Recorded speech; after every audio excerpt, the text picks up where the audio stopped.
Анан үчүнчү суроо бул бизде жана коронавирусту гриппке байланыштырып айтылып атпайбы, гриппке окшош депчи. Анан негизи эле статистика барбы ошо грипптен негизи эле биздин өлкөдө жылына канча адам каза болот? Рахмат. 11.24. Ой, Үчүнчү суроону жооп алгам. Ну, грипп боюнча менде азыр так маалымат жок. Негизи биз мындай болуп атат да, бул жаңы вирус. Анан ушул вируска окшош болгон бизде мурун дагы билесиздер, жана свиной грипп, птичий грипп дегендей болгон.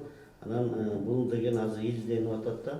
Ошон үчүн ошонун укмуштуулар карап туруп, признактары мындай окшош болуп атат.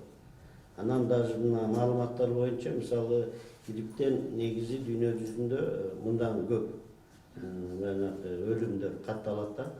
Азыркы күндө мына бизде 1,2% болуп атат, жана эпицентрдечи. Поэтому бул жерде Бул кандай жалпы республиканын? биздин жалпы республика, мен бүт дүйнө жүзүндөгүн айтайын. Биздин республикада вирус жок, өлүм да катталган эмес.